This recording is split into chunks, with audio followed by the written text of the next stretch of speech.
Hello everyone, Boris here, and this is the day. New update for SFO is up, update that covers vanilla update 6.1 that was released last week, and for the last week we were working very hard on making the game working again, especially that the patch was updating a lot of stuff that SFO already covered, so the Kislev and a bit of Zinj, and this update will be covering it. But before that, let's check out something very cool.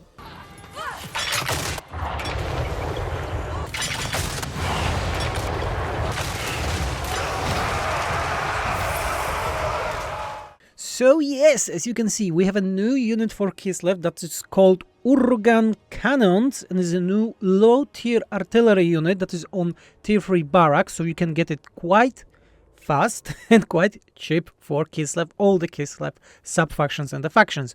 And the unit was made by Dead Baron, Decomposed, Dindy and Cresort, and its origins are coming back to the great Kislev mod that was released in Warhammer 2, then it was changed to be working in Warhammer 3 by Dead Baron. So a very cool unit. Check the mods out. Everything is in the changelog in description where you can find the original mod, and this creation is really cool and great for the Kislev roster. And the last announcement before we move to the changelog, we will be talking about Whispers of the Idos, so my standalone game that was released quite times ago in the early access. Today, at the same date, we just released a major update to the game with gives some expansion, and last 2 weeks ago we added a lot of content to the story of the campaign of Whispers of the Idos, so you can check it out. As I said, the game is early access still, and from time to time we are doing a discounts also, so check it out, wishlist the game, and you can follow it because it's a very cool piece of gaming. Okay, let's talk about changelog. Changelog for SFO Warhammer 3 patch 1.36. First of all, we have the patrons request. Yes, SFO patrons can make requests, and those things can be added to SFO if they are good changes, and those are actually good changes. So Ushapti and Grove Guardians units, so Grove Guardians are like the 3-men with boats for Wood Elves, Durte especially. We made that their bows will be acting same as the bow infantry, so they can arc above walls and other infantry if they are close to it. Small change, but very significant in terms of sieges and if there are a lot of units in front of your units. Bretonia, the Crusade stance, it had an experience gain penalty, minus 25%, which changed to melee defense. Desha wanted it, and being honest, it's a good change, so we did it. About the bows, you can blame Krondax for it. He wanted that change. To general stuff, various adjustments based on the 6.1 battle changes, not most of them because they are really small, like some unit got an attribute, some lost it. Everything that is in 6.1, most of it that was in 6.1 were already in SFO or have a different balance, so we didn't make those. Nangai Grenadiers, so the new unit to Kislev, was changed a bit, so number of entities was increased to 100 from 80. That's how we usually do. Nerfed melee stats because it was too much on par with Iron Hail unit, you know, the other one. So we made that the grenades are very strong, like on par of Dwarf Miners, but it's a quite squishy unit. The number of fingers, not much changes, more entities, and the projectiles are more on par with Night Runners Slingers unit. No big changes to rooms of Zinj, being honest. We adjusted some skills that were changed, added with the update, but not much here.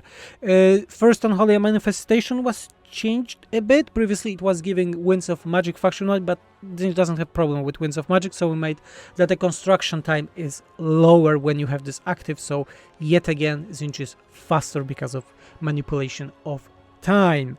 Nakai the Wanderer is getting some buffs. We are looking for more ways to make his faction overall more interesting, but you know, it's Zinj, so it's always a problem. Let's face it. So Zinj, what the fuck I'm talking about? It's Lizardman, you know? The machinations of chaos are corrupting my mind right now. So Lizardmen, we are looking on some adjustments for the Lizardmen in the future, but I think some small man-sized creatures are getting a next update in SFO, just saying here. So let's talk about Nakai, getting back to it. Nakai and his vassals are now immune to trespassing. We wanted to make that Nakai is able to move around the world without much of a problem. So yeah, that was the idea with him. And we made also that his vassal is getting experience per turn for all units, including garrisons. This is a new effect that was introduced in this update of the game, that per major settlements, so both armies of his vassal and garrisons will getting stronger, bigger armies, so it's easier for you to defend it. It will be defending itself. Lizardman Smith building, construction cost bonus was changed to -10 from -5, minor thing, still there. Saurus Core Veteran was changed to tier 3 from tier 4, you can get it faster. The hero one, recruitment time for Saurus, this is the common complaint because the Saurus are 2 turns in SFO, we changed it to the first technology from the last one, so you can get it ASAP. And the small adjustment to Nakai unique skills, he got some buffs there, and small buffs to Ogre Tyrant unique skills. By the way, I don't know why this is on par. It should not be on par because this is nice Lizardman, this is stupid Ogre, so it needs to be on a different way of the table. Kali Fireball, more health, unit is a bit too squishy, so we buffed it. Quest Battle buff will be visible right now on the unit cards, previously it was not. So people will know that, okay, SFO buffs the quests units, or it's not cheating or anything, but you will be like, okay, the battle is harder because I am the quest battle, you know why. Scurvy Dogs received more melee defense, Vigorous SFO ability, and Bleed Contact effect are a bit more expensive. We wanted to make them different than the Dire Wolves from Vampire Counts, and they are better unit for the Vampire Coast right now. Boltroa, so the new unit that was just added with the DLC for the green screens, accuracy was increased to around 33% because like its calibration area was 15 meters, well now it's 10 meters, so it's easier for it to actually hit something. Big Banner Boys, passive ability, this is also a new ability from the DLC. Kill requirements were changed to 150 from 200 because it was way too hard to get it. Let's go to the Kislev changes because there were the most were Kislev changes. Oh, one thing about the Zinj that is not written here, because in vanilla they change how the Zinj tiers are looking for the units and so on, but it's a thing that we did in SFO almost a year ago when Shadows of Change was released, so none of this was implemented because we already had it. Organ cannons, as I said, check those very talented modders and their work. Their links will be in the changelog and also on SFO page in credits. And we have the new campaign effects that were more or less merged with SFO 1, so there are no big changes here. With the hotfix 6.12, CA removed the Watch Patrol building chain, and we added bug because like the walls and Watch Patrol buildings in SFO had an entirely different purpose. Like Watch Patrol was given very strong garrison, but the wall one was giving overall buffs to the province and the defenders. So I think it's fine as it is to having both of the building because you can make like uber defensive city thanks to having both of those buildings, but you can still pick one and it's efficient.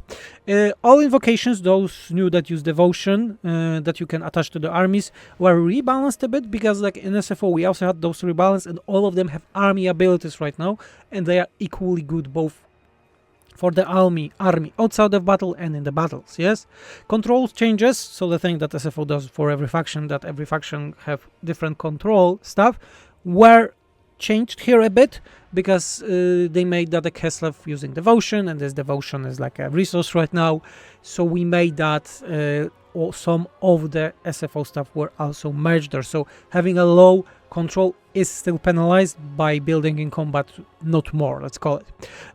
Boris Ursun changes because there were few. He had the rush construction in SFO using devotion, and we don't have it anymore, so we made that right now it costs gold, but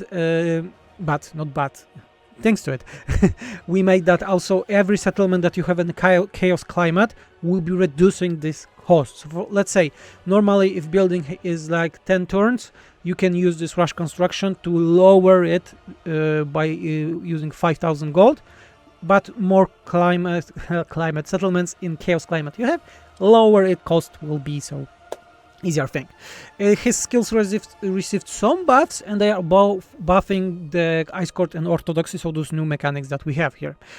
Special SFO garrisons, this is also a thing that SFO added with the Kislev rework, is that now it uses this new resource from the support mechanic Ice Court and Orthodoxy. For Boris, it's free on both levels, but it's way longer to be built.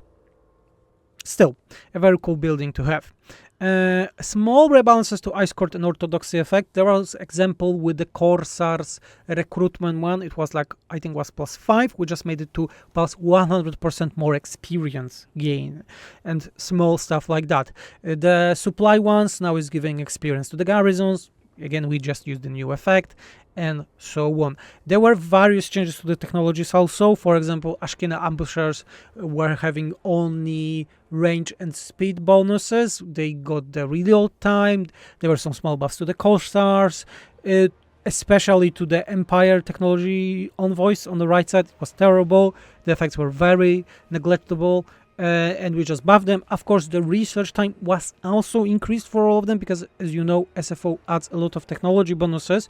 So we want for people playing 100, 200 turns to still have technologies to research. Yeah? So we need to think what you want to research first.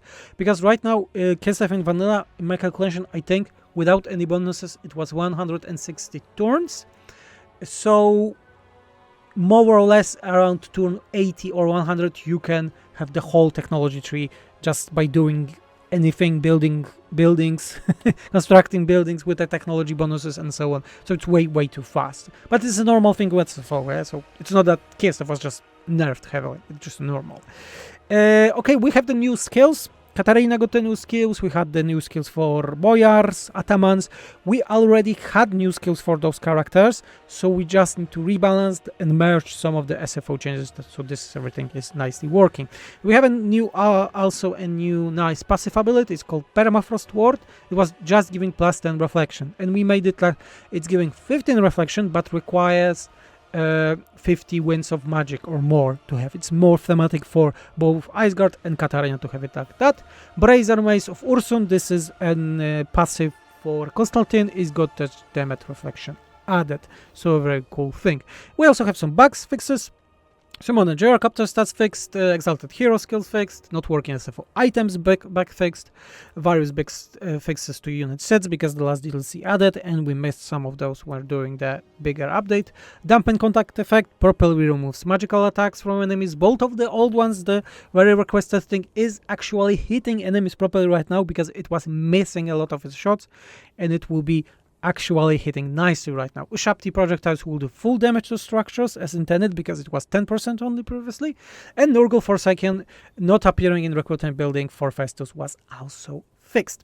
So yes, those are the all changes for patch 1.36 for SFO. As I said, the man-sized creatures are getting a next SFO update. If you want to check more, you can always become an SFO patron because we are posting stuff daily there, and patrons can also affect the mode, as you can see now. And the thing that I totally forgot to say, that at the moment of publishing this video, updates is up. You can just go and play SFO again. And don't forget about Whispers of the Isles. We just had a new big update, and for the next month we are planning a lot of translations to be added to the Whispers of the Isles, so more people will be able to play our game. And yes, what I can say, have a nice day, have fun with the new Kislev unit and a reward that is very good, made by Creative Assembly, and have fun, have a wonderful day. I was Vendris and I'm out. Bye.